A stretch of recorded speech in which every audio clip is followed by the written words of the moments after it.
Hi, ഞാൻ അൻഫാസ് അഹമ്മദ്. എല്ലാവർക്കും പുതിയൊരു ക്ലാസ്സിലേക്ക് സ്വാഗതം. അപ്പോൾ നമ്മുടെ SCERT അടുത്ത പാഠഭാഗത്തിലേക്ക് നമ്മൾ കടക്കുകയാണ്. ഇതിന് മുമ്പ് എടുത്ത പാഠങ്ങൾ നിങ്ങൾ കണ്ടിട്ടുണ്ടാവുമെന്ന് വിശ്വസിക്കുന്നു. ഇനി അഥവാ കാണാത്തവരാണെങ്കിൽ നമ്മുടെ പ്ലേലിസ്റ്റ് ഒന്ന് പോയി ചെക്ക് ചെയ്താൽ മതി. ആ പ്ലേലിസ്റ്റിൽ നമ്മൾ ഓൾഡ് SCERTയും അതുപോലെ തന്നെ ന്യൂ SCERTയും രണ്ട് SCERTയും നമ്മൾ കൊടുത്തിട്ടുണ്ട്. രണ്ടിനും ഇമ്പോർട്ടൻസ് കൊടുത്ത് തന്നെ പഠിക്കണം.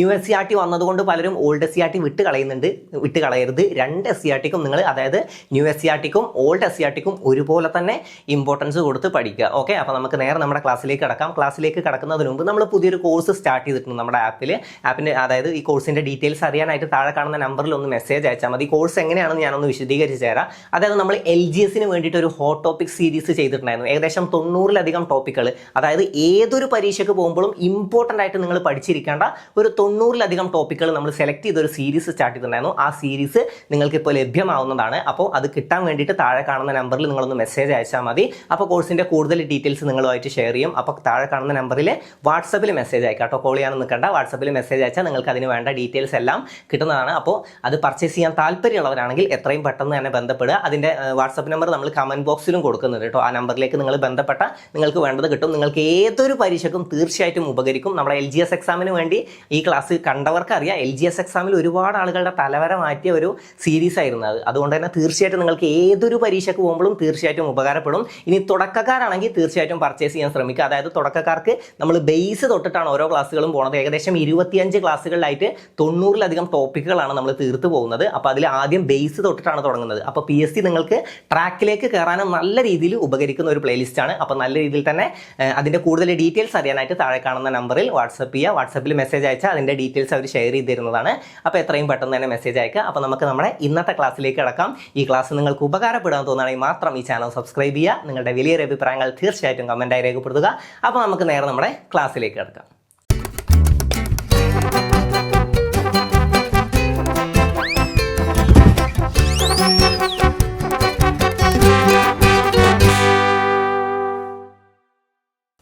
അപ്പോൾ ഇന്ന് നമ്മൾ വ്യാധികൾ പടരാതിരിക്കാൻ എന്ന പാഠഭാഗമാണ് ഡിസ്കസ് ചെയ്യാൻ പോകുന്നത്. അപ്പോൾ നമുക്ക് പാഠത്തിന്റെ പോയിന്റ്സ് നോക്കാം. ആദ്യം നമുക്ക് പകരുന്ന രോഗങ്ങൾ, പകരാത്ത രോഗങ്ങൾ എന്ന് വേർതിരിച്ച് പഠിക്കേണ്ട. അത് നമുക്ക് ചോദ്യം വരും. താഴെ കൊടുത്തിരിക്കുന്നതിൽ പകരുന്ന രോഗങ്ങളിൽ പെടാത്തത് ഏത്, അല്ലെങ്കിൽ പകരാത്ത രോഗങ്ങളിൽ പെടാത്തത് ഏത് എന്നൊക്കെ ചോദ്യം വരും.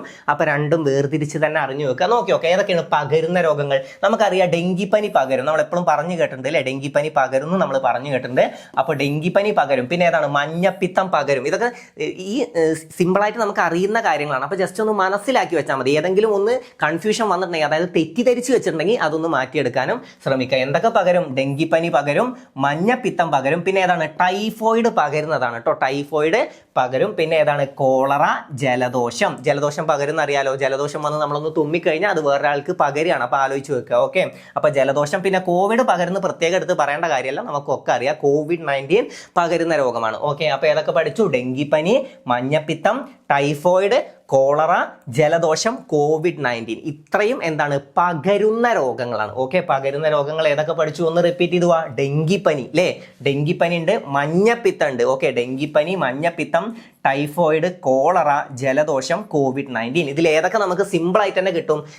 ഒന്ന് ഡെങ്കിപ്പനി കിട്ടും. ഡെങ്കിപ്പനി സിമ്പിളാണ്. മഞ്ഞപ്പിത്തവും സിമ്പിളാണ്. പിന്നെ ഇവിടെ ജലദോഷവും നമുക്ക് സിമ്പിളായി കിട്ടും, കോവിഡും കിട്ടും. പിന്നെ ഏതാണ്? കോളറയും ടൈഫോയിഡും ഒന്ന് അറിഞ്ഞു വെക്കുക. ഏതൊക്കെയാണ്? കോളറ, ടൈഫോയിഡ് ഒന്ന് അറിഞ്ഞു വെക്കുക. കോളറ, ടൈഫോയിഡ് ഇതൊക്കെ എന്താണ്? പകരുന്ന രോഗങ്ങളാണ്. അപ്പൊ ഡെങ്കിപ്പനി പകരുവേ? ഡെങ്കിപ്പനി പകരും, മഞ്ഞപ്പിത്തം പകരും, ടൈഫോയിഡ് പകരും, കോളറ പകരും, ജലദോഷം പകരും, COVID-19 പകരും. ഓക്കെ, ഇനി പകരാത്ത രോഗങ്ങൾ നമുക്കറിയാം. ക്യാൻസർ ഉണ്ട് എന്ന് പറയുമ്പോൾ പലരും അടുത്തേക്ക് പോവാതെ ഇരിക്കുമ്പോൾ നമ്മൾ പറഞ്ഞു കൊടുക്കലുണ്ട്, ഈ ക്യാൻസർ ആണ്, പകരൊന്നുമില്ല. ഓക്കെ, ക്യാൻസർ പകരുന്ന ഒരു രോഗമല്ല. അപ്പൊ ക്യാൻസർ എന്താണ്? പകരാത്ത രോഗമാണ്. ഓക്കെ, ക്യാൻസർ ഒരു പകരാത്ത രോഗമാണ്. പിന്നെ ഒന്ന് മനസ്സിലാക്കി വെക്കുക. നമുക്ക് ചിലപ്പോൾ ചോദ്യം വരും, ക്യാൻസർ ദിനം എന്നാണെന്ന് ചോദ്യം വരും. ഒന്ന് പഠിച്ചു വെച്ചോ. ഫെബ്രുവരി 4 ക്യാൻസർ ദിനം. ഓക്കെ, ക്യാൻസർ ദിനം ഫെബ്രുവരി 4. എയ്ഡ്സ് ദിനം എന്നാണ്? എയ്ഡ്സ് ദിനം ഡിസംബർ 1. എയ്ഡ്സ് ദിനം ഡിസംബർ 1. എയ്ഡ്സ് ദിനം. അപ്പോൾ ഇത് രണ്ടും മനസ്സിലാക്കി വെക്കുക. ക്യാൻസർ ദിനം ഫെബ്രുവരി 4, എയ്ഡ്സ് ദിനം ഡിസംബർ 1. പിന്നെ പ്രമേഹം, ഇത് കണ്ടോ? പ്രമേഹം പകരാത്ത രോഗമാണ്. നമുക്കറിയാലോ പ്രമേഹം ഒരു പകരാത്ത രോഗമാണ്. അപ്പോൾ പ്രമേഹ ദിനം എന്നൊക്കെ ചോദ്യം വന്നാൽ നമ്മൾ അറിയണ്ടേ എന്നാണ്? നവംബർ 14 പ്രമേഹ ദിനം. നവംബർ 14-നാണ് പ്രമേഹ ദിനം. പ്രമേഹം നമ്മൾ എന്തുമായിട്ട് കണക്ട് ചെയ്യും? നമ്മൾ മിഠായി അല്ലെങ്കിൽ സ്വീറ്റ്സ് ഒക്കെ ആയിട്ട് നമുക്ക് പ്രമേഹത്തിനെ കണക്ട് ചെയ്യാൻ പറ്റും അല്ലേ? പ്രമേഹത്തിനെ സ്വീറ്റ്സ് ഒക്കെ ആയിട്ട് കണക്ട് ചെയ്യുക. അപ്പോൾ ഈ സ്വീറ്റ്സ് അല്ലെങ്കിൽ മിഠായി എന്നൊക്കെ ആലോചിക്കുമ്പോൾ നമ്മൾ ആദ്യം കുട്ടികളല്ലേ ഓർക്കുക. എന്നാണ് ശിശുദിനം? നമ്മുടെ ശിശുദിനം നവംബർ 14 അല്ലേ? നെഹ്റുവിന്റെ ബർത്ത്ഡേ ആയ നവംബർ 14-നാണ് നമ്മുടെ ശിശുദിനം. ഈ ശിശുദിനം വെച്ചിട്ട് നിങ്ങൾക്ക് സിമ്പിൾ ആയിട്ട് പ്രമേഹ ദിനം കണക്ട് ചെയ്യുക. അപ്പൊ ഇനി മറക്കൂലല്ലോ, പ്രമേഹ ദിനം എന്നാണ്? നവംബർ 14-നാണ്. നവംബർ 14-നാണ് പ്രമേഹ ദിനം. നവംബർ 14 പ്രമേഹ ദിനം. അപ്പൊ ശിശുദിനത്തിന്റെ അന്നാണ് പ്രമേഹ ദിനം എന്ന് ആലോചിക്കുക. പ്രമേഹം എങ്ങനെയാണ്? മിഠായിയൊക്കെ കഴിച്ചു വരുന്നത് ആലോചിക്കുക കേട്ടോ. ഓക്കെ, കുട്ടികൾക്ക് വരുന്നല്ല, കുട്ടികൾക്ക് ഉണ്ട് പ്രമേഹം, ഒക്കെ നമുക്ക് പഠിക്കാം. അപ്പൊ ഇതൊന്ന് പഠിച്ചു വെക്കുക. പ്രമേഹ ദിനം നവംബർ 14, ക്യാൻസർ ദിനം ഫെബ്രുവരി 4, എയ്ഡ്സ് ദിനം ഡിസംബർ 1. ഓക്കെ, അപ്പൊ ഏതൊക്കെയാണ്? ക്യാൻസർ, പ്രമേഹം, ഹൃദ്രോഗം. ഹൃദ്രോഗമൊക്കെ എങ്ങനെ പകരുക? അപ്പൊ ഹൃദ്രോഗം ഒന്നും പകരില്ല. അപ്പൊ നമുക്കറിയാം ഹൃദ്രോഗം, പക്ഷാഘാതം, വൃക്കരോഗം, അൽഷിമേഴ്സ് ഒക്കെ പകരുന്ന രോഗം. അപ്പൊ സാമാന്യം ജസ്റ്റ് ഒന്ന് ആലോചിച്ചാൽ കിട്ടാനുള്ളതേ ഉള്ളൂ. അപ്പൊ ധൃതി കൂട്ടി ആൻസർ ചെയ്യാണ്ടിരിക്കുക. ഒന്ന് സാമാന്യ ബോധത്തിൽ ഒന്ന് ചിന്തിച്ച് നോക്കിയാൽ നിങ്ങൾക്ക് തന്നെ ആൻസർ കിട്ടും. ഏതൊക്കെയാണ്? ക്യാൻസർ പകരില്ല. പിന്നെ ഏതാണ്? പ്രമേഹം പകരില്ല. പിന്നെ ഹൃദ്രോഗം പകരില്ല, പക്ഷാഘാതം പകരില്ല, വൃക്കരോഗം പകരില്ല. പിന്നെ ഏതാണ്? അൽഷിമേഴ്സ് പകരില്ല. അപ്പൊ ഇതൊക്കെ പകരാത്ത രോഗങ്ങളാണ്. ഓക്കെ, ഇതൊക്കെ പകരാത്ത രോഗങ്ങളും പകരുന്ന രോഗങ്ങൾ ഏതൊക്കെയാണ്? ഡെങ്കിപ്പനി, മഞ്ഞപ്പിത്തം, ടൈഫോയിഡ്, കോളറ, ജലദോഷം, COVID-19. അപ്പൊ എന്ത് മതി? സാമാന്യ ബോധത്തിൽ ഒന്ന് ചിന്തിച്ചാൽ കിട്ടാനുള്ളതല്ലേ ഉള്ളൂ. നമ്മൾ കഷ്ടപ്പെട്ട് പഠിക്കൊന്നും വേണ്ടല്ലോ, ഒന്ന് മനസ്സിലാക്കി വെച്ചാൽ പോരെ. ഓക്കെ, അപ്പോൾ നോക്കുക, ജലദോഷം, COVID-19, കോളറ, ടൈഫോയിഡ്, മഞ്ഞപ്പിത്തം, ഡെങ്കിപ്പനി, ഇതൊക്കെ എന്ത് രോഗമാണ്? പകരുന്ന രോഗങ്ങൾ. ഇത് എന്താണ്? പകരാത്ത രോഗങ്ങൾ. ഏതാണ്? ക്യാൻസർ. എന്നാണ് ക്യാൻസർ ദിനം? ക്യാൻസർ ദിനം എന്നാണ് നമ്മളിപ്പോൾ പഠിച്ചു. എന്നാണ്? ഫെബ്രുവരി 4-നാണ് ക്യാൻസർ ദിനം. ഫെബ്രുവരി 4 പഠിച്ചു വെക്കണേ, ഇമ്പോർട്ടൻ്റ് ആണ് കേട്ടോ. ഡേറ്റുകൾ ചിലപ്പോൾ ചോദ്യം വരും. ഫെബ്രുവരി 4-ആണ് ക്യാൻസർ ദിനം. പിന്നെ പ്രമേഹ ദിനം നമ്മൾ പഠിച്ചു, നവംബർ 14-ആണ്. നവംബർ 14. അങ്ങനെ ഒരുപാട് ഡേറ്റ്സ് നമുക്ക് പഠിക്കാണ്ട് കേട്ടോ. അപ്പോൾ ഇതൊക്കെ ഒന്ന് ജസ്റ്റ് അറിഞ്ഞു വെക്കുക എന്തായാലും. ഓക്കെ, പിന്നെ നമുക്ക് എയ്ഡ്സ് ദിനം നമ്മൾ പഠിച്ചു, ഡിസംബർ 1-ആണ്. ഡിസംബർ 1-നാണ് എയ്ഡ്സ് ദിനം. ഓക്കെ, അപ്പോൾ ഏതൊക്കെയാണ് പകരാത്തത്? ക്യാൻസർ, പ്രമേഹം, ഹൃദ്രോഗം, പക്ഷാഘാതം, വൃക്കരോഗം, അൽഷിമേഴ്സ് എന്നിവയൊക്കെ എന്താണ്? പകരാത്ത രോഗങ്ങളിൽ പെടുന്നതാണ്. അപ്പോൾ അതുവരെ ക്ലിയർ. അടുത്ത നോക്കാം.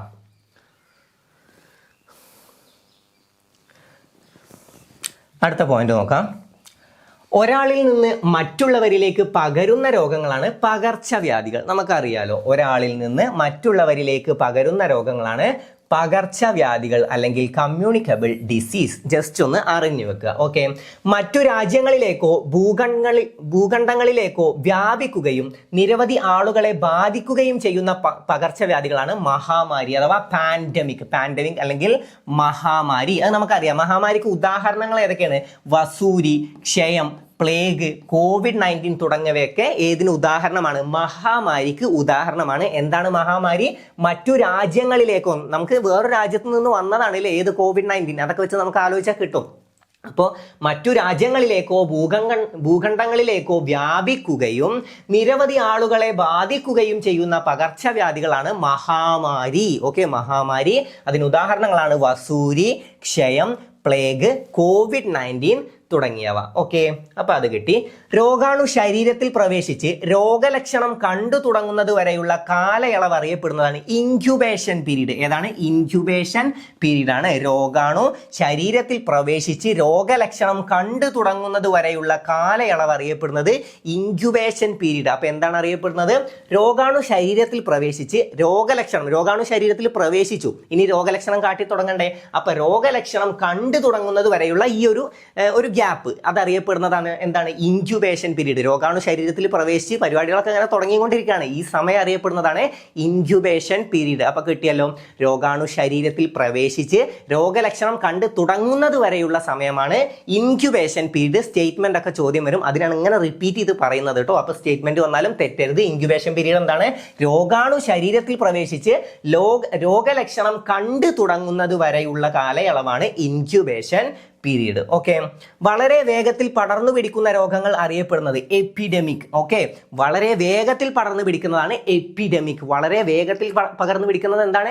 എപ്പിഡെമിക് ആണ്. വളരെ വേഗത്തിൽ പടർന്നു പിടിക്കുന്ന രോഗമാണ് എപ്പിഡെമിക്. ഓക്കെ, എന്താണ്? വളരെ വേഗത്തിൽ പടർന്നു പിടിക്കുന്നത് എപ്പിഡെമിക് ആണ്. അപ്പൊ കിട്ടുമല്ലോ, എപ്പിഡെമിക് ആണ്. ഇങ്ങനെ നമുക്ക് കുറച്ച് പഠിക്കാണ്ട്. അപ്പൊ ഇത് പഠിച്ചു വെച്ചോ. എപ്പിഡെമിക് എന്താണ്? വളരെ വേഗത്തിൽ പടർന്നു പിടിക്കുന്ന ഒരു രോഗമാണ് എപ്പിഡെമിക്. അപ്പൊ ഈ പോയിന്റുകൾ ക്ലിയർ അല്ലേ? ഒരാളിൽ നിന്ന് മറ്റുള്ളവരിലേക്ക് പകരുന്ന രോഗങ്ങളാണ് പകർച്ചവ്യാധികൾ. പകർച്ചവ്യാധികൾ, അതൊക്കെ നമുക്കറിയാം. മറ്റു രാജ്യങ്ങളിലേക്കോ ഭൂഖണ്ഡങ്ങളിലേക്കോ വ്യാപിക്കുകയും നിരവധി ആളുകളെ ബാധിക്കുകയും ചെയ്യുന്ന പകർച്ചവ്യാധികളാണ് മഹാമാരി. ഓക്കെ, മഹാമാരി അല്ലെങ്കിൽ പാൻഡമിക്. പാൻഡമിക്, എപ്പിഡമിക് രണ്ടെണ്ണം പഠിച്ചു അല്ലേ? മഹാമാരി അല്ലെങ്കിൽ പാൻഡമിക്. പാൻഡമിക്കിന് ഉദാഹരണങ്ങൾ വസൂരി, ക്ഷയം, പ്ലേഗ്, COVID-19 തുടങ്ങിയവയ്ക്ക് എന്തിന് ഉദാഹരണമാണ്? പാൻഡമിക് അല്ലെങ്കിൽ മഹാമാരിക്ക് ഉദാഹരണമാണ്. രോഗാണു ശരീരത്തിൽ പ്രവേശിച്ച് രോഗലക്ഷണം കണ്ടു തുടങ്ങുന്നത് വരെയുള്ള സമയം എന്താണ്? ഇൻക്യുബേഷൻ പീരീഡ് ആണ്. എന്താണ്? Incubation period. വളരെ വേഗത്തിൽ പടർന്നു പിടിക്കുന്ന രോഗങ്ങൾ അറിയപ്പെടുന്നത് എപ്പിഡമിക്. അപ്പൊ ഇത്ര പോയിന്റ് ക്ലിയർ ആണ്. അടുത്തത് നോക്കാം.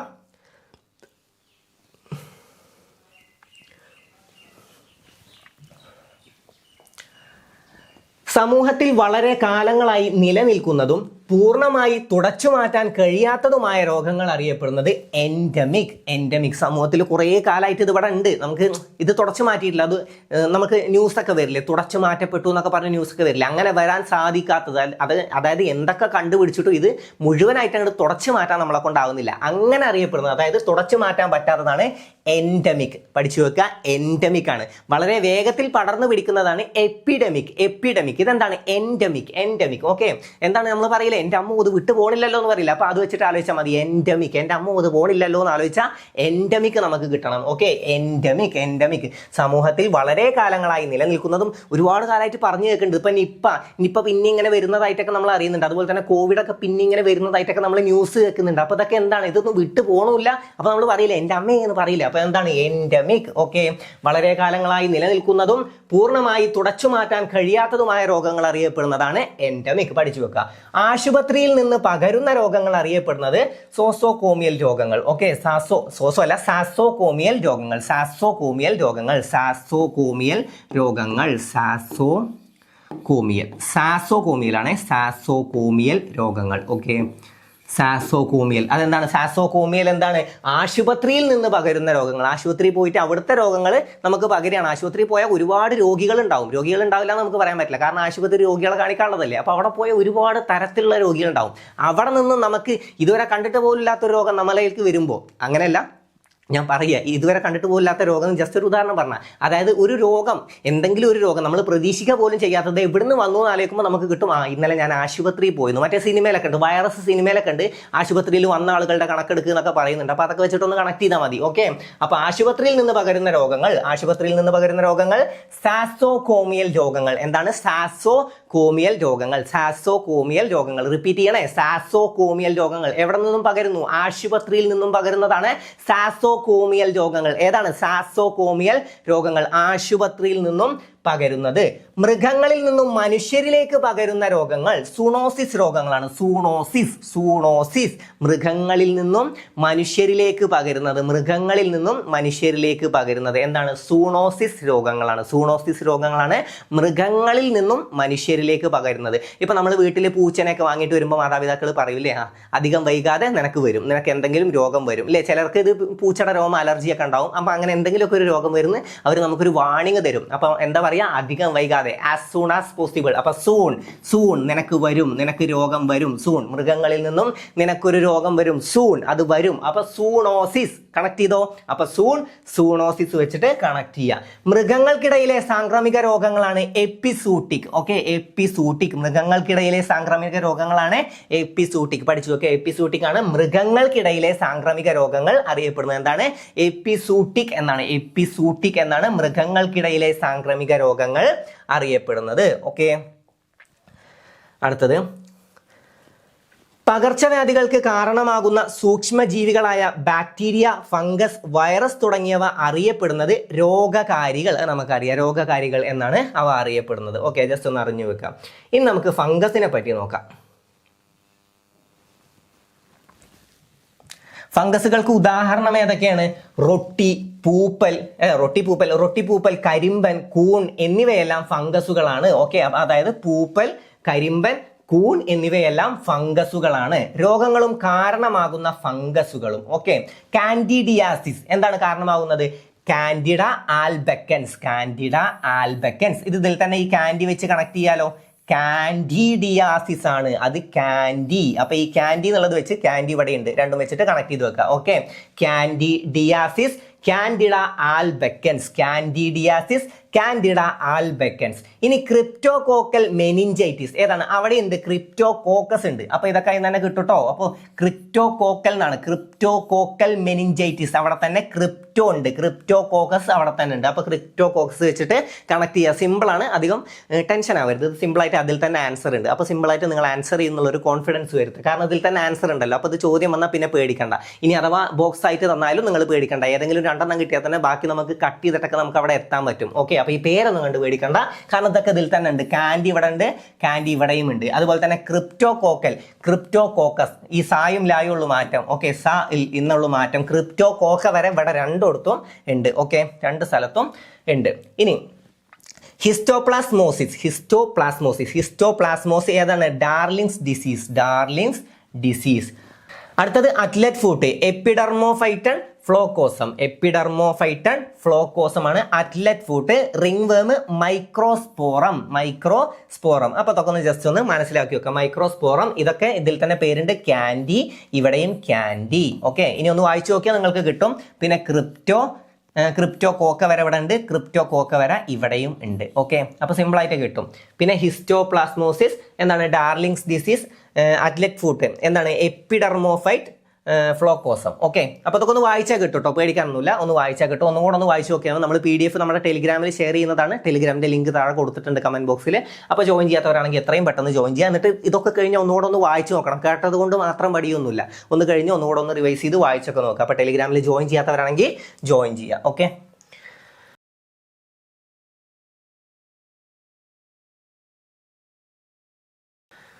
അടുത്തത് നോക്കാം. രോഗകാരികളായ സൂക്ഷ്മജീവികളെ നമ്മുടെ ശരീരത്തിലേക്ക് എത്തിക്കുന്ന ജീവികളാണ് രോഗാണുവാഹകർ, രോഗാണുവാഹകർ അഥവാ വെക്ടേഴ്സ്. ഏതൊക്കെയാണ് ഉദാഹരണം? ഈച്ച, എലി, ചെള്ള്, കൊതുക്, വവ്വാൽ തുടങ്ങിയവയൊക്കെ ഇതിന് ഉദാഹരണമാണ്. അത് നമുക്കറിയാലോ. നമുക്ക് കൊതുകിൽ നിന്നും രോഗങ്ങൾ പകരുന്ന അറിയാം, ഈച്ചയിൽ നിന്ന് പകരുന്ന അറിയാം, വവ്വാൽ നമുക്കറിയാം, നിപ്പ വെച്ച് കണക്ട് ചെയ്യാം, വവ്വാലിനെ നമുക്കറിയാം. പിന്നെ ഏതാണ്? എലി, ചെള്ള്. ഓക്കെ, എലി, ചെള്ള് ഒക്കെ ഇതിന് ഉദാഹരണമാണ്.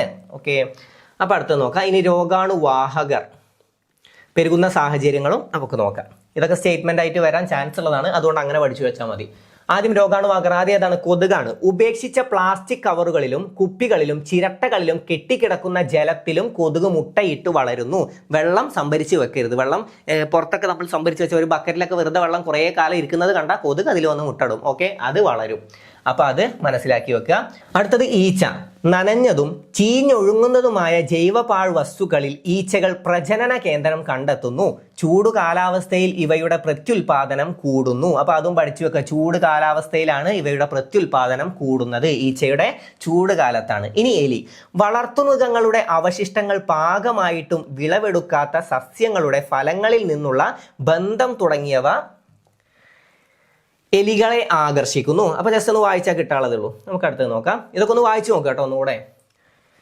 ഇനി അടുത്തത് രോഗവും പരത്തുന്ന കൊതുകിനവും. ഇത് ഇമ്പോർട്ടൻ്റ് ആണ് കേട്ടോ, പഠിച്ചു വെക്കണം. രോഗവും പരത്തുന്ന കൊതുകിനവും എപ്പോഴും ചോദ്യം വരാറുള്ള ഒരു ഭാഗമാണ്. അപ്പൊ ഇമ്പോർട്ടൻ്റ് ആണ്, ഒന്ന് പഠിച്ചു വെക്കുക. ഓക്കെ, ഇമ്പോർട്ടൻ്റ് ആണേ. മന്ത്, ക്യൂലെക്സ് പെൺകൊതുക്. മന്ത്, ക്യൂലെക്സ് പെൺകൊതുക്. മന്ത്, ക്യൂലെക്സ് പെൺകൊതുക്. മന്ത് പരത്തുന്നത് ക്യൂലെക്സ് പെൺകൊതുകാണ്, ക്യൂലെക്സ് പെൺകൊതുക്. മലേറിയ പരത്തുന്നത് അനോഫിലസ് പെൺകൊതുകാണ്, അനോഫിലസ് പെൺകൊതുക്. ഏതാണ്? മലേറിയ പരത്തുന്നത്, മലേറിയ പരത്തുന്നത് അനോഫിലസ് പെൺകൊതുകാണ്. മന്ത് പരത്തുന്നത് ക്യൂലെക്സ് പെൺകൊതുകാണ്. ഡെങ്കിപ്പനി, ഈഡിസ് ഈജിപ്തി. ഡെങ്കിപ്പനി, ഈഡിസ് ഈജിപ്തി. ഡെങ്കിപ്പനി പകർത്തുന്നത് ഈഡിസ് ഈജിപ്തി ആണ്. ഒന്ന് റിപ്പീറ്റ് ചെയ്തു വാ, ഒന്ന് നോക്കുക. മന്ത്, ക്യൂലെക്സ് പെൺകൊതുക്. ഒന്ന് എന്റെ കൂടെ റിപ്പീറ്റ് ചെയ്യണേ. മന്ത് പരത്തുന്നത് ആരാണ്? ക്യൂലെക്സ് പെൺകൊതുകാണ്. മന്ത് പരത്തുന്നത് ക്യൂലെക്സ് പെൺകൊതുകാണ്. മന്ത് പരത്തുന്നത് ക്യൂലെക്സ് പെൺകൊതുകാണ്. ഓക്കെ, മലേറിയ പരത്തുന്നത് അനോഫിലസ് പെൺകൊതുകാണ്. ഓക്കെ, അനോഫിലസ് പെൺകൊതുകാണ് മലേറിയ പരത്തുന്നത്. പിന്നെ ഈഡിസ് ഈജിപ്തിയാണ് ഡെങ്കിപ്പനി പരത്തുന്നത്. ഓക്കെ, ഡെങ്കിപ്പനി പരത്തുന്നത്. അപ്പൊ കിട്ടിയല്ലോ. മന്ത് പരത്തുന്നത് ക്യൂലെക്സ് പെൺകൊതുക്, മലേറിയ അനോഫിലസ് പെൺകൊതുക്, ഡെങ്കിപ്പനി ഈഡിസ് ഈജിപ്തി. അതുവരെ ക്ലിയർ ആയി. കൊതുക് പെരുകുന്നത് തടയാനുള്ള മാർഗങ്ങൾ എന്തൊക്കെയാണ്? വെള്ളം കെട്ടിക്കിടക്കുന്നത് ഒഴിവാക്കൽ. ഞാൻ പറഞ്ഞു വെള്ളം ഇങ്ങനെ കൂട്ടി, അതായത് സംഭരിച്ച് വെക്കരുത്. കൊതുകിന് മുട്ടടാൻ സാഹചര്യത്തിൽ കുറേ കാലം അവിടെ ഇരിക്കുന്നത് കണ്ടാൽ കൊതുക് സ്വാഭാവികമായിട്ടും അവിടെ വന്ന് മുട്ടയിടും. ഓക്കെ, അപ്പൊ വെള്ളം കെട്ടിക്കിടക്കുന്നത് ഒഴിവാക്കൽ. പാർപ്പിടങ്ങൾക്ക് ചുറ്റുമുള്ള പുല്ലും പാഴ്ചെടികളും നീക്കൽ. അതായത് റബ്ബറൊക്കെ ഉള്ള ഏരിയകളിലൊക്കെ നന്നായിട്ട് കൊതുകുകൾ ഉണ്ടാവും അല്ലേ? അപ്പോൾ ആലോചിച്ച് വെക്കുക. പിന്നെ ഓടകൾ ശുചീകരിക്കൽ. അപ്പോൾ വെള്ളം കെട്ടിക്കിടക്കുന്നത് മെയിനായിട്ടൊന്ന് ശ്രദ്ധിക്കുക. ഓക്കെ, ഇനി അടുത്തത് നോക്കാം. കൊതുക് കടി ഏൽക്കാതിരിക്കാനുള്ള മുൻകരുതലുകൾ എന്തൊക്കെയാണ്? സന്ധ്യാസമയത്ത് വാതിലും ജനലും അടച്ചിടുക. രാത്രിയായ വാതിലും ജനലും അടച്ചിടുക. പിന്നെ അയറ്റകൾക്ക് കയറി വരാനുള്ള സ്ഥലം കൊടുക്കണ്ടല്ലോ. ഓക്കെ, അപ്പൊ സന്ധ്യാസമയത്ത് വാതിലും ജനലും അടച്ചിടുക. ശരിയായ വസ്ത്രം ധരിക്കുക. അതൊക്കെ ഓരോരുത്തർ ഇഷ്ടമല്ലേ, എന്നാലും ശരിയായ വസ്ത്രം ധരിക്കുക. അതായത് ഫുൾ കൈയൊക്കെ ഇട്ടിട്ട് ഇരിക്കുക, കൊതുക് കടിക്കൂലല്ലോ. ഓക്കെ, കൊതുക് വല ഉപയോഗിക്കുക. അതുണ്ട് കേട്ടോ, കൊതുക് വല ഉപയോഗിക്കുക. പിന്നെ താമസ സ്ഥലത്തും പരിസരത്തും കൊതുകുകളുടെ എണ്ണം കുറയ്ക്കാനുള്ള മാർഗം തേടുക. താമസ സ്ഥലത്തും പരിസരത്തും കൊതുകുകളുടെ എണ്ണം കുറയ്ക്കാൻ, അതിനാണ് മേലെ പറഞ്ഞു തന്നിട്ടുള്ള സ്റ്റെപ്പുകൾ. അതായത് വെള്ളം കെട്ടിക്കിടക്കുന്നതൊക്കെ ഒഴിവാക്കുക, ചുറ്റുള്ള പുല്ലുകളൊക്കെ ഒന്ന് വെട്ടി നികത്തുക. ഓക്കെ, അപ്പൊ അങ്ങനത്തെയൊക്കെ ശ്രദ്ധിക്കുക. അതൊന്ന് ജസ്റ്റ് വായിച്ചാൽ കിട്ടാനുള്ളതേ ഉള്ളൂ. ഓക്കെ, ഇത് റിപ്പീറ്റ് ചെയ്ത് പറഞ്ഞെന്ന് പഠിപ്പിക്കാനുള്ളൊന്നുമില്ല, ഒന്ന് ജസ്റ്റ് വായിച്ചു നോക്കിയാൽ മതി. ഷഡ്പദങ്ങളിൽ നിന്ന് പകരുന്ന രോഗങ്ങൾ ഏതാണ്? പ്ലേഗ്, എലിച്ചെള്ള്. ഓക്കെ, പ്ലേഗ് പകരുന്നത് എലിച്ചെള്ളിൽ നിന്നും, ടൈഫസ്, പേന്, ചെള്ള് എന്നിവയിൽ നിന്നും, കാലാസർ സാൻഡാ ഫ്ലൈയിൽ നിന്നുമാണ്. ഓക്കെ, അപ്പൊ അതൊന്ന് പഠിച്ചു വെക്കുക. പ്ലേഗ് എവിടെ നിന്നാണ്? എലിച്ചെള്ളിൽ നിന്ന്. പ്ലേഗ്, എലിച്ചെള്ള്, ടൈഫസ്, പേന്, ചെള്ള് എന്നിവയിൽ നിന്നുമാണ് ടൈഫസ് വരുന്നത്. പിന്നെ കാലാസർ വരുന്നത് സാൻഡ് ഫ്ലൈയിൽ നിന്നാണ് കാലാസർ. മനുഷ്യരിലേക്ക് സ്പർശനം മുഖേന പകരുന്ന ബാക്ടീരിയ രോഗമാണ് കുഷ്ഠം. അപ്പൊ അത് മാർക്ക് ചെയ്ത് വെക്കുക. നമുക്ക് എന്താ സ്റ്റേറ്റ്മെന്റ് വരും. ഓക്കെ, മനുഷ്യരിലേക്ക് സ്പർശനം മുഖേന പകരുന്ന ബാക്ടീരിയ രോഗമാണ്. അപ്പൊ കുഷ്ഠം ഒരു ബാക്ടീരിയ രോഗമാണ് കുഷ്ഠം. പക്ഷികളിൽ നിന്ന് മനുഷ്യരിലേക്ക് പകരുന്ന വൈറസ് രോഗമാണ് പക്ഷിപ്പനി. ഇതൊന്ന് പഠിച്ചു വെക്കണം. ഇതൊന്ന് പഠിച്ചു വെക്കണം. H5N1. ഇത് ഇമ്പോർട്ടൻ്റ് ആണ്, ഇതും പഠിച്ചു വെക്കണം. ചിലപ്പോൾ ഇതാവും നമുക്ക് ഓപ്ഷൻ തരിക. മിക്കവാറും PSC ചോദ്യം വന്നാൽ ഇതായിരിക്കും ഓപ്ഷൻ തരിക. പക്ഷിപ്പനി എന്ന് പറഞ്ഞാൽ സിമ്പിൾ അല്ലേ? ഒന്ന് ആലോചിച്ച് നോക്ക്. പക്ഷികളിൽ നിന്ന് മനുഷ്യരിലേക്ക് പകരുന്ന രോഗങ്ങൾ, മീൻ രോഗം എഴുതി തന്നാൽ നിങ്ങൾ പറയില്ലല്ലോ അത് മീൻ രോഗമാണെന്ന്. അപ്പോൾ രോഗത്തിന് അതിൽ നിന്ന് തന്നെ പേരുള്ളത് കൊണ്ട് നമുക്ക് ഇതാവും ഓപ്ഷൻ വരിക. ഓക്കെ, എലിപ്പനിയാണ് അതിൽ നിന്ന് വരുന്നത്. നിങ്ങൾക്ക് ഓപ്ഷൻ തന്നു കഴിഞ്ഞാൽ നിങ്ങൾ പറയോ പക്ഷികളിൽ നിന്ന് പകരുന്നതാണ് എലിപ്പനി, എലിക്ക് ചിറകില്ല, എലി പക്ഷിയല്ല എന്നൊക്കെ നമുക്കറിയാം. അപ്പോൾ അതുകൊണ്ട് തന്നെ അതൊന്നും നമ്മൾ ആൻസർ ചെയ്യില്ല. അപ്പോൾ PSCക്ക് മാക്സിമം നമ്മുടെ മാർക്ക് കളയാണ് വേണ്ടത്, നമ്മൾ മാർക്ക് നേടരുത്. ഓക്കെ, അപ്പോൾ അതിനെ ആലോചിക്കുക. H5N1 ആണ് ഓപ്ഷനിൽ വരാൻ സാധ്യതയുള്ളത്. അപ്പോൾ ഇത് പഠിച്ചു വെക്കണം. ഓക്കെ, പിന്നെയും പറയുന്നു H5N1 എന്താണ്? പക്ഷിപ്പനിയാണ്. H5N1 ആണ് പക്ഷിപ്പനി. പക്ഷികളിൽ നിന്ന് മനുഷ്യരിലേക്ക് പകരുന്ന വൈറസ് രോഗമാണ് പക്ഷിപ്പനി. അപ്പൊ പക്ഷിപ്പനി എന്ത് രോഗമാണ്? വൈറസ് രോഗമാണ്. ബാക്ടീരിയ രോഗമാണ് തന്നാൽ അത് തെറ്റാണ്. ഓക്കെ, വൈറസ് രോഗമാണ് പക്ഷിപ്പനി. അടുത്തത് നോക്കാം. രോഗാണുവാഹകരിൽ നിന്നല്ലാതെ പകരുന്ന രോഗങ്ങൾ, വായുവിലൂടെ പകരുന്ന രോഗങ്ങൾ ഏതൊക്കെയാണ്? വായുവിലൂടെ പകരുന്ന രോഗങ്ങൾ ക്ഷയം, ചിക്കൻ ബോക്സ്, ജലദോഷം, വസൂരി, അഞ്ചാം പനി, മുണ്ടിനീര്. ഇതൊക്കെ എന്താണ്? വായുവിലൂടെ പകരുന്ന രോഗങ്ങളാണ്. രോഗാണുവാഹകരിൽ നിന്നല്ലാതെ, അതായത് പക്ഷികളിൽ നിന്നോ അല്ലെങ്കിൽ ഷഡ്പദങ്ങളിൽ നിന്നോ കൊതുകുകളിൽ നിന്നോ ഒന്നുമല്ലാതെ എന്തിൽ നിന്ന് ലഭിക്കുന്നുണ്ട്? വായുവിലൂടെ പകരുന്ന രോഗങ്ങളാണ് പറയുന്നത്. ഒന്ന് ഏതാണ്? ക്ഷയമാണ്. ഓക്കെ, ക്ഷയം, ചിക്കൻ ബോക്സ്, ജലദോഷം, വസൂരി, അഞ്ചാം പനി, മുണ്ടിനീര്. ഇതൊക്കെ നമുക്ക് അറിയുന്നതാണ്, വായുവിലൂടെ പകരുന്ന കാര്യങ്ങളാണെന്ന്. അപ്പോൾ ഇതൊക്കെ നമുക്ക് അറിയുന്ന ഓപ്ഷൻസ് ആയതുകൊണ്ട് വിശദീകരിക്കേണ്ടി വരില്ല. ഒന്ന് ക്ഷയം നമുക്കറിയാം, ക്ഷയം പകരുന്ന രോഗമാണ്. ഓക്കെ, ചിക്കൻ ബോക്സ് അതുപോലെ തന്നെ വായുവിലൂടെ പകരുന്ന രോഗമാണ്. ചിക്കൻ ബോക്സ് ഉള്ള ഒരാളുടെ അടുത്തേക്ക് നമ്മൾ പോകുക പോലുമില്ല. എന്താണ് കാരണം? അത് വായുവിലൂടെ പോലും പകരും. ഓക്കെ, പിന്നെ ജലദോഷം ആലോചിച്ചാൽ മതി. നമ്മളിപ്പോൾ തുമ്മിക്കഴിഞ്ഞാലൊക്കെയാണ് ജലദോഷം പകരുന്ന് പറയുന്നത്. അപ്പോൾ ഈ തുമ്മുന്നത് നമ്മളുടെ അടുത്ത് എത്താൻ എന്താ? വായുവിലൂടെ മാത്രമേ സാന്നിധ്യം ഉള്ളൂ, വേറെ ആൾ കൊടുന്നു തരുമൊന്നുമില്ല അങ്ങനെ വെച്ചിട്ട്, ഇല്ലല്ലോ. അപ്പോൾ എന്താണ്? വായുവിലൂടെ അത് പകരുള്ളൂ. അപ്പോൾ അത് ആലോചിച്ചാൽ മതി. ഇതിൽ ഭൂരിഭാഗം ചോദ്യങ്ങൾ ഞാൻ ഒരു കാര്യം ഉറപ്പ് പറഞ്ഞുതരാം, നിങ്ങൾ ആലോചിച്ചാൽ നിങ്ങൾക്ക് കിട്ടും. പക്ഷെ ആ സമയത്ത് എക്സാമിൽ നമ്മൾ വെപ്രാളപ്പെട്ടിട്ട് ആലോചിക്കാൻ നിൽക്കില്ല. സത്യസന്ധമായിട്ട് പറയാൻ സിമ്പിളായിട്ട് നിങ്ങൾ ആലോചിച്ചാൽ മതി. ഓക്കെ, ഓരോ ക്വസ്റ്റ്യനും കാണുമ്പോൾ സിമ്പിളായിട്ട് നിങ്ങളുടേതായ രീതിയിൽ നിങ്ങൾ മനസ്സിലാക്കിയ രീതിയിലൊന്ന് ആലോചിച്ച് നോക്കുക, ആൻസർ നിങ്ങൾക്ക് വരും. ഓക്കെ, അപ്പോൾ ഏതൊക്കെയാണ്? ക്ഷയം, ചിക്കൻ ബോക്സ്, ജലദോഷം, വസൂരി, അഞ്ചാം പനി, മുണ്ടിനീര് എന്നിവയൊക്കെ ഏതാണ്? വായുവിലൂടെ പകരുന്ന രോഗങ്ങളാണ്. ജലവും ഭക്ഷണവും വഴി പകരുന്ന രോഗങ്ങളാണ് കോളറ, എലിപ്പനി, പോളിയോമൈലൈറ്റിസ്, ടൈഫോയിഡ്, അതുപോലെ തന്നെ ഹെപ്പറ്റൈറ്റിസ്, വയറുകടി. ഇതൊക്കെ എന്താണ്? ഇതൊക്കെ ജലവും ഭക്ഷണവും വഴി പകരുന്നതാണ്. വയറുകടി ഒന്ന് വായിച്ചു നോക്ക്. ജലവും ഭക്ഷണവും, ഈ ജലവും ഭക്ഷണമൊക്കെ എങ്ങനെ വയറ്റിലേക്കാണ് പോകുന്നത്. അപ്പോൾ വയറുകടി നമുക്ക് അവിടെ കിട്ടും. പിന്നെ കോളറ, എലിപ്പനി, പോളിയോമൈലൈറ്റിസ്, പിന്നെ ടൈഫോയിഡ്, ഹെപ്പറ്റൈറ്റിസ്, ഇതൊക്കെ എന്താണ്? ജലവും ഭക്ഷണവും വഴി പകരുന്ന രോഗങ്ങളാണ്. നിങ്ങളുടേതായ രീതിയിൽ ആലോചിച്ചാൽ നിങ്ങൾക്ക് കിട്ടും. അപ്പൊ ജലവും ഭക്ഷണവും വഴി പകരുന്ന രോഗങ്ങൾ ഏതൊക്കെയാണ്? ഒരു വട്ടം കൂടെ വാ. കോളറ, എലിപ്പനി, പോളിയോമൈലൈറ്റിസ്, ടൈഫോയിഡ്, ഹെപ്പറ്റൈറ്റിസ്, വയറുകടി. ഇതിൽ വയറുകടി സിമ്പിളായിട്ട് അതിൽ നിന്ന് തന്നെ വായിച്ചാൽ നമുക്ക് കിട്ടും ചെയ്യും. അതുപോലെ നിങ്ങൾക്ക് ഇനി ഏതെങ്കിലുമൊക്കെ ഓപ്ഷൻ വെച്ച് കിട്ടുന്നുണ്ടെങ്കിൽ ആലോചിച്ച് നോക്കുക. ഓക്കെ, അപ്പോൾ നമുക്ക് അടുത്ത് നോക്കാം. ഇനി മണ്ണിലൂടെ പകരുന്ന രോഗങ്ങൾ ഏതൊക്കെയാണ്? വീരശല്യം, ബോട്ടുലിസം, അതുപോലെ തന്നെ ടെറ്റനസ്. ഇതൊക്കെ ഏതാണ്? മണ്ണിലൂടെ പകരുന്ന രോഗങ്ങളാണ്. വീരശല്യം, ബോട്ടുലിസം, ടെറ്റനസ് ഇതൊക്കെ മണ്ണിലൂടെ പകരുന്ന രോഗങ്ങളാണ്. എപ്പോഴാണ് അന്താരാഷ്ട്ര മണ്ണ് വർഷമായി ആചരിക്കുന്നത്? പഠിച്ചു വെച്ചോ. അന്താരാഷ്ട്ര മണ്ണ് വർഷം 2015 മണ്ണ് വർഷമായി ആചരിക്കുന്നത് 2015. പിന്നെ ഡൗട്ട് വരുന്നൊരു കാര്യമുണ്ട്, മണ്ണ് ദിനം എന്നാണെന്ന് ചോദ്യം വരാറുണ്ട്. എന്നിട്ട് ഓപ്ഷനിൽ ഡിസംബർ 15 ഉണ്ടാവും. 15 ഈ 15 2015 15 ഉള്ളത്. മറ്റാണ് നമുക്ക് 5 പഠിക്കാനുള്ളത്. ഡിസംബർ 5 നമ്മുടെ ഉത്തരം. അപ്പൊ ഡിസംബർ 15 ഓപ്ഷൻ കാണുമ്പോൾ ഓടിപ്പോയിട്ട് കുത്താൻ നിൽക്കണ്ട. ഡിസംബർ 5 നമ്മുടെ ഉത്തരം. മണ്ണ് ദിനമായി ആചരിക്കുന്നത് ഡിസംബർ 5. ഓക്കെ, റിഗർ, ചെർണോസം എന്നീ പേരുകൾ അറിയപ്പെടുന്ന മണ്ണിനം ഏതാണ്? ചോദ്യം വരാറുണ്ട്. കറുത്ത മണ്ണാണ്. റിഗർ, ചെർണോസം എന്നീ പേരുകളിൽ അറിയപ്പെടുന്നത് കറുത്ത മണ്ണ്. റിഗർ, ചെർണോസം എന്നീ പേരുകളിൽ അറിയപ്പെടുന്നതാണ് കറുത്ത മണ്ണ്. പരുത്തി കൃഷിക്ക് ഏറ്റവും അനുയോജ്യമായ മണ്ണിനം ഏതാണെന്ന് ചോദ്യം വരാറുണ്ട്. അത് കറുത്ത മണ്ണാണ്. ഓക്കെ, കറുത്ത മണ്ണാണ് പരുത്തി കൃഷിക്ക് ഏറ്റവും അനുയോജ്യമായ മണ്ണിനം. യൂണിവേഴ്സൽ ഫൈബർ എന്നറിയപ്പെടുന്നത് പരുത്തിയാണ്. അതും കൂടെ പഠിച്ചു വെക്കുക. യൂണിവേഴ്സൽ ഫൈബർ എന്നറിയപ്പെടുന്നത് പരുത്തിയാണ്. മണ്ണ് വർഷം 2015. അപ്പൊ 2016 എന്ത് വർഷമാണ്? 2016 വെച്ച് കണക്ട് ചെയ്യുക. 16 വെച്ച് കണക്ട് ചെയ്താൽ പയറ് കിട്ടും. ഓക്കെ, പയറ് വർഷമാണ് 2016. മില്ലറ്റ് വർഷം ചോദിക്കാറുണ്ട്. 2023 മില്ലറ്റ് വർഷം. 2023 മില്ലറ്റ് വർഷം. അപ്പൊ പയറ് വർഷം 2016, 2015 മണ്ണ് വർഷം. കേരളത്തിലെ ഏറ്റവും കൂടുതൽ കാണപ്പെടുന്ന മണ്ണിനം ചോദിക്കും. ഇന്ത്യയിലെ ഏറ്റവും കൂടുതൽ കാണപ്പെടുന്ന മണ്ണിനം ചോദിക്കും. ഇന്ത്യയിലെ ഏറ്റവും കൂടുതൽ കാണപ്പെടുന്നത് ഏതെന്ന് ചോദ്യം വന്നാൽ എക്കൽ മണ്ണാണ് ഇന്ത്യയിൽ ഏറ്റവും കൂടുതൽ കാണപ്പെടുന്നത്. എക്കൽ മണ്ണ് അഥവാ അല്ലൂവിയൽ സോയിൽ. നെൽകൃഷിക്ക് ഏറ്റവും അനുയോജ്യമായതാണ് അല്ലൂവിയൽ സോയിൽ. ഇത് കണ്ടോ, ഇത് വെച്ച് കണക്ട് ചെയ്യുക. നെല്ല് വെച്ച് കണക്ട് ചെയ്താൽ മതി. നെല്ല്. അപ്പൊ നെൽകൃഷിക്ക് ഏറ്റവും അനുയോജ്യമായ മണ്ണിനമാണ് എക്കൽ മണ്ണ്. ഓക്കെ, ഇനി കേരളത്തിലെ ഏറ്റവും കൂടുതൽ കാണപ്പെടുന്നത് ഏതെന്ന് ചോദ്യം വന്നാൽ അത് ചെങ്കൽ മണ്ണാണ്. കേരളത്തിൽ ഏറ്റവും കൂടുതൽ കാണപ്പെടുന്നത് ചെങ്കൽ മണ്ണ് അഥവാ ലാറ്ററൈറ്റ് സോയിൽ അഥവാ ചെങ്കൽ മണ്ണ്. ഈ മണ്ണ് നിർമ്മാണം അറിയപ്പെടുന്നത്, അതായത് ചെങ്കൽ മണ്ണ് നിർമ്മാണം, ലാറ്ററൈറ്റ് സോയിൽ നിർമ്മാണം അറിയപ്പെടുന്നതാണ് ലാറ്ററൈസേഷൻ.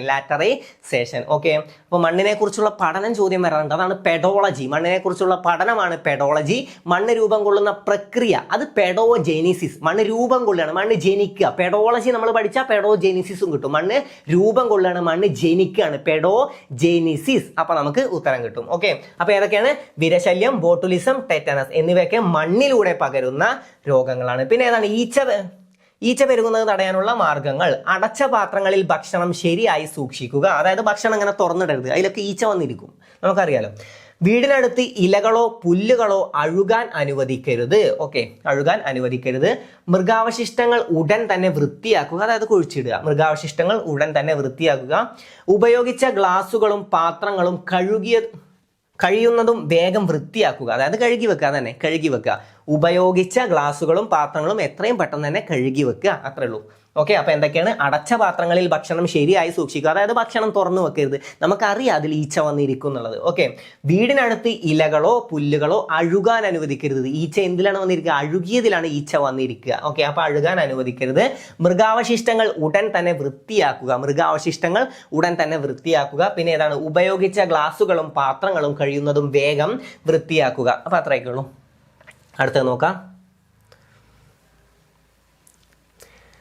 എലി പെരുകുന്നത് തടയാനുള്ള മാർഗങ്ങൾ എന്തൊക്കെയാണ്? എലി പെരുകുന്നത് തടയാനുള്ള മാർഗങ്ങൾ: വീടുകളിലെ ദ്വാരങ്ങൾ, വിള്ളലുകൾ, വിടവുകൾ എന്നിവ അടയ്ക്കുക. എലിക്ക് കയറി വരാനുള്ള ഒരു സ്ഥലം വേണ്ടേ, അപ്പൊ അതൊക്കെ ഒന്ന് അടച്ചു വെക്കുക. കുളിമുറിയിലെ തറയിലെ ഡ്രെയിൻ ദ്വാരങ്ങൾ ഇരുമ്പ് ഫ്ലോർ ഡ്രെയിനുകൾ ഉപയോഗിച്ച് മൂടുക.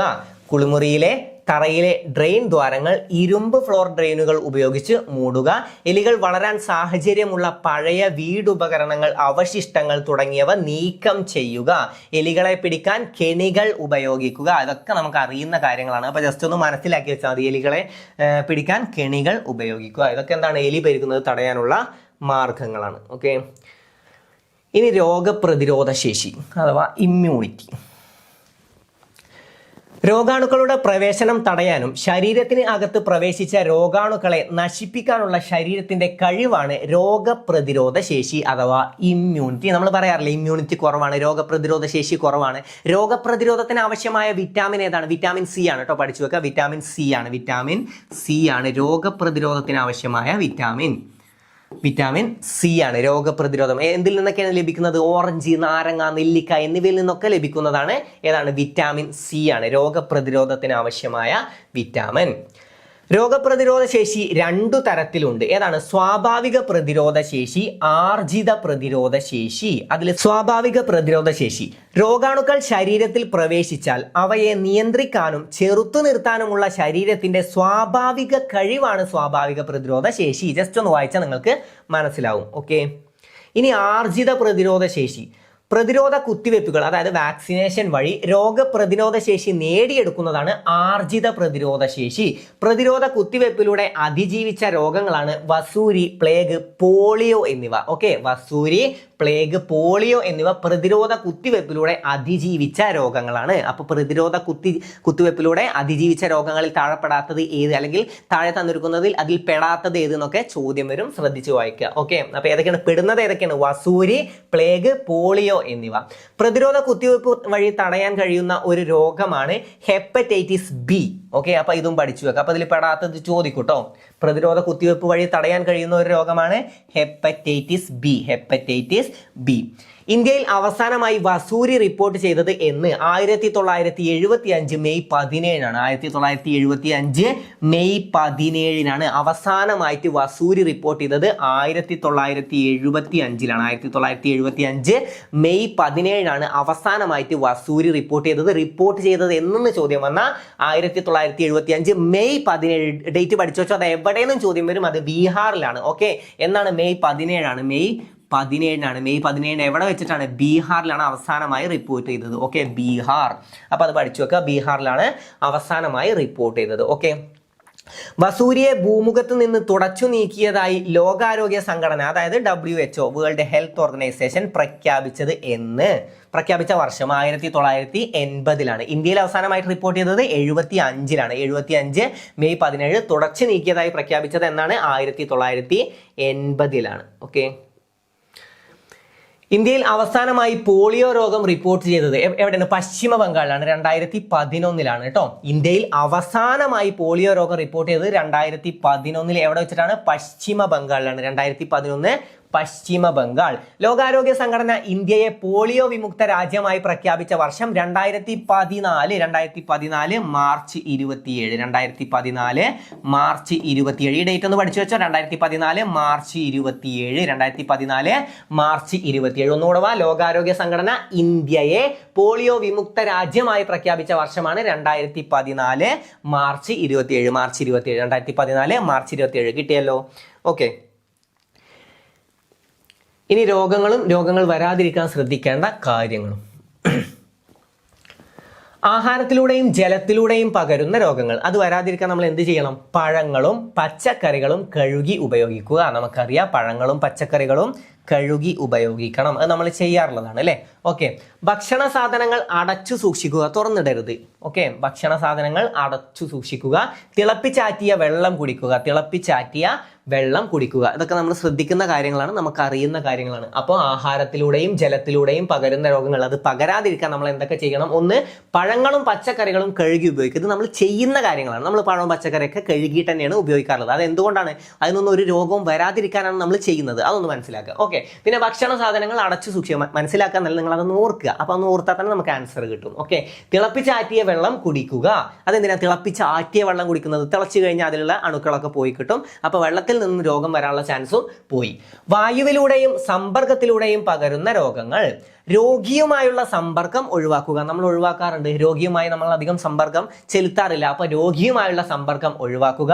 രോഗിയുടെ തൂവാല, വസ്ത്രങ്ങൾ മുതലായവ ഉപയോഗിക്കാതിരിക്കുക. അതായത് രോഗി ഉപയോഗിച്ച തൂവാല അല്ലെങ്കിൽ വസ്ത്രങ്ങൾ ഉപയോഗിക്കാതിരിക്കുക. പിന്നെ എന്തൊക്കെയാണ്? മാസ്ക് ഉപയോഗിക്കുക, വ്യക്തി ശുചിത്വം പാലിക്കുക. മാസ്ക് ഉപയോഗിക്കുക, വ്യക്തി ശുചിത്വം, അതായത് സാനിറ്റൈസർ ഒക്കെ ഉപയോഗിക്കാനാവും പറയുന്നത്. ഓക്കെ, മണ്ണിലൂടെയും മലിനജലത്തിലൂടെയും പകരുന്ന രോഗങ്ങൾ ഏതൊക്കെയാണ്? ചെരുപ്പ് ഉപയോഗിക്കുക. ഏതൊക്കെയാണെന്നല്ല, അതിന് ശ്രദ്ധിക്കേണ്ട കാര്യങ്ങൾ. ചെരുപ്പ് ഉപയോഗിക്കുക, അതാകുമ്പോൾ മണ്ണിൽ നിന്ന് ഡയറക്റ്റ് നമുക്ക് രോഗം ലഭിക്കില്ല. ഓക്കെ, ചെരുപ്പ് ഉപയോഗിക്കുക. ശരീരത്തിലെ മുറിവുകൾ മലിനജലവുമായി സമ്പർക്കത്തിൽ വരാതെ സൂക്ഷിക്കുക. മണ്ണും ചെളിയും പുരണ്ടാൽ കൈകാലുകൾ സോപ്പിട്ട് കഴുകുക. ഓക്കെ, മണ്ണും ചെളിയും പുരണ്ടാൽ കൈകാലുകൾ സോപ്പിട്ട് കഴുകുക. അപ്പൊ അത്ര കാര്യങ്ങളൊന്ന് ശ്രദ്ധിക്കുക. ഓക്കെ, ഇതൊക്കെ നമുക്ക് സിമ്പിൾ ആയിട്ട് അറിയുന്ന കേട്ടോ, അതാണ് ഞാൻ പിന്നെ റിപ്പീറ്റ് ചെയ്ത് പറയാത്തത്. ഓക്കെ, ഇനി പ്രതിരോധ വാക്സിനുകൾ, ഇത് ഇമ്പോർട്ടൻ്റ് ആണ്. ഇത് ഞാൻ ജസ്റ്റ് ഒന്ന് പറഞ്ഞു പോവാ, നിങ്ങൾക്ക് വായിച്ചാൽ കിട്ടും. ഓക്കെ, പോളിയോ വാക്സിൻ ജനന സമയത്ത്, അതായത് എപ്പോഴൊക്കെയാണ് ഇത് കുത്തിവെക്കേണ്ടതെന്നൊക്കെ കേട്ടോ. അതായത് ബാസിലസ് കാൽമറ്റ് ഗുറിൻ, അതായത് BCG വാക്സിൻ, BCG എന്ന് പഠിച്ചു വെച്ചാൽ മതി. BCG വാക്സിൻ ജനന സമയത്ത്. എന്താണ് രോഗം ഏതാണെന്ന് ചോദിച്ചാൽ ക്ഷയം. ഓരോ ഇതിൽ കൊടുത്തിരിക്കുന്നത് ഓരോ വാക്സിനുകൾ ഏതാണെന്നാണ്, അത് ഏത് സമയത്ത് കുത്തിവെക്കണമെന്നും അത് കുത്തിവെച്ചില്ലെങ്കിൽ വരാൻ സാധ്യതയുള്ള രോഗങ്ങൾ, ഏത് രോഗത്തിന്റെ പ്രതിരോധത്തിനായിട്ടാണെന്ന്. ഓക്കെ, അപ്പൊ പോളിയോ വാക്സിൻ അഥവാ OPV ജനന സമയത്ത്, പിന്നെ 6 ആഴ്ച കഴിഞ്ഞ് OPV 1, പിന്നെ 10 ആഴ്ച, പിന്നെ 14 ആഴ്ച, പിന്നെ 16 to 24 മാസം. ഓക്കെ, അപ്പൊ ജസ്റ്റ് ഒന്ന് അറിയാം പോളിയോ അഥവാ പിള്ളവാതം. ഓക്കെ, ഇനി ബാസിലസ് കാൽമറ്റ് ഗുറിൻ, അതായത് BCG എന്ന് പറഞ്ഞാലേ നിങ്ങൾക്കൊക്കെ അറിയുള്ളൂ. BCG വാക്സിൻ എപ്പോഴാണ്? ജനന സമയത്താണ് കുത്തിവെക്കേണ്ടത്. എന്താണ്? ക്ഷയരോഗ പ്രതിരോധത്തിനായിട്ടാണ്. ക്ഷയരോഗം എന്താണ് ക്ഷയരോഗ ദിനം? അത് നമ്മൾ പറഞ്ഞിരുന്നു. ക്ഷയരോഗ ദിനം എന്താണ്? മാർച്ച് 24 കേട്ടോ. മാർച്ച് 24 ക്ഷയരോഗ ദിനം. മാർച്ച് 24 ക്ഷയരോഗ ദിനം പഠിച്ചു വെക്കാം. മാർച്ച് 24 ക്ഷയരോഗ ദിനം. ഇനി ടെറ്റനസ് ഡിഫ്തീരിയ വാക്സിൻ എപ്പോഴാണ്? 10 വയസ്സ്, പിന്നെ 16 വയസ്സ്. ടെറ്റനസ് അത് അതിൽ തന്നെ ഉണ്ടല്ലോ, ടെറ്റനസും ഡിഫ്തീരിയും അത് അതിൽ തന്നെ ഉണ്ട്, സിമ്പിളാണ്. ഹെപ്പറ്റൈറ്റിസ് B ജനന സമയത്ത് ഹെപ്പറ്റൈറ്റിസ് B, സിമ്പിളാണ്. പിന്നെ എന്താണ്? റോട്ട വൈറസ് വാക്സിൻ RVV ഇതാ RVV അവിടെ കൊടുത്തിട്ടുണ്ട്. RVV 6 ആഴ്ച, പിന്നെ 10 ആഴ്ച, 14 ആഴ്ച. റോട്ട വൈറസ് രോഗം. ഓക്കെ, ആന്ത്രവീക്കം. പിന്നെ അതുപോലെ തന്നെ പോളിയോ വാക്സിൻ ഫ്രാക്ഷൻ ഡോസ്, അത് 6 ആഴ്ച, 14 ആഴ്ച, 9 മാസം. ഏതാണ് രോഗം? പോളിയോ. ഇതിൽ ഒരുവിധ രോഗങ്ങളൊക്കെ ഈ വാക്സിന്റെ പേരിൽ തന്നെ ഉണ്ട് കേട്ടോ. ഇത് കണ്ടോ, പോളിയോ വാക്സിൻ നമുക്കറിയാം, അത് പോളിയോക്ക് ഉള്ളതാണ്. പിന്നെ അത് ബാസിലസ് കാൽമറ്റ്, അത് പഠിച്ചു വെച്ചാൽ മതി. ബാസിലസ് കാൽമറ്റ് ഗുറിൻ, അതായത് BCG ക്ഷയരോഗത്തിനാണ്. പിന്നെ ഏതാണ്? Tetanus diphtheria. ഇത് രണ്ടും ഉണ്ട്, ടെറ്റനസും ഉണ്ട്, ഡിഫ്തീരിയ ഉണ്ട്. അപ്പൊ ടെറ്റനസ് ഡിഫ്തീരിയ. പിന്നെ ഹെപ്പറ്റൈറ്റിസ് B എന്ന് ഇവിടെ കൊടുത്തിട്ടുണ്ട്, ഹെപ്പറ്റൈറ്റിസ് B. പിന്നെ റോട്ട വൈറസ് വാക്സിൻ RVV, അത് മാത്രം റോട്ട വൈറസ്. അപ്പൊ അതിൽ തന്നെ ഉണ്ട്. പോളിയോ വാക്സിൻ എവിടെയാണ്? പോളിയോ ഇവിടെ ഉണ്ട്. ഓക്കെ, അപ്പൊ അത്ര കാര്യങ്ങൾ സിമ്പിൾ ആണ്. ഈ ആഴ്ചകളും ഡേറ്റുകളൊക്കെ ഒന്ന് ജസ്റ്റ് ഒന്ന് അറിഞ്ഞു വെക്കുക. ജനന സമയത്തുള്ളത് ഏതാണെന്നും ആഴ്ചയിലുള്ളതും. പിന്നെ ന്യൂമോകോക്കൽ കൺജുഗേറ്റ് PCV. അപ്പൊ നിങ്ങൾ ആലോചിക്കുന്നുണ്ടാവും എങ്ങനെയാണ് ന്യൂമോക്ക് P വന്നതെന്നല്ലേ? PN എന്ന് വെച്ചിട്ടല്ലേ വരിക? PN ഇങ്ങനെയാണ് വരിക. ഓക്കെ, ന്യൂമോണിയ എന്നൊക്കെ നമ്മൾ എഴുതൂലേ? അപ്പൊ അത് വെച്ചിട്ട് ആലോചിച്ചാൽ മതി. PCV ആലോചിക്കുക. PCV 6 ആഴ്ച, 14 ആഴ്ച, 9 മാസം. എന്താണ് രോഗം? ന്യൂമോണിയ. ഇവിടെ ന്യൂമോ എന്നുള്ളതുണ്ട്, അത് വെച്ച് കണക്ട് ചെയ്യുക. ന്യൂമോ വെച്ചിട്ട് ന്യൂമോണിയനെ കണക്ട് ചെയ്യുക. ന്യൂമോണിയ കിട്ടുമല്ലോ. ന്യൂമോണിയ വെച്ച് കണക്ട് ചെയ്യുക. ഓക്കെ, മീസിൽസ് റുബല്ല വാക്സിൻ, അത് ഇവിടെ മീസിൽസും ഉണ്ട്, റുബല്ലയുണ്ട്. എപ്പോഴൊക്കെയാണ്? 9 മാസം, 16 to 24 മാസം. ഇനി ഡിഫ്തീരിയ പെർട്ടൂസിസ്, പിന്നെ ടെറ്റനസ് വാക്സിൻ. അപ്പൊ ഏതൊക്കെയാണ്? ഡിഫ്തീരിയ, തൊണ്ടയിലെ മുള്ള് എന്നറിയപ്പെടുന്ന രോഗം ചോദ്യം വരാറുണ്ട്. ഡിഫ്തീരിയ, പിന്നെ പെർട്ടൂസിസ് വില്ലൻ ചുമ, പിന്നെ ടെറ്റനസ്, ഇതൊക്കെ ഇതിൽ തന്നെ ഉണ്ട് കേട്ടോ. ഓക്കെ, അപ്പോൾ അത് 16 തൊട്ടിട്ട് 24 മാസം വരെ, പിന്നെ 5-6 വയസ്സ് വരെ. ഓക്കെ, പിന്നെ വിറ്റാമിൻ A 9 മാസം.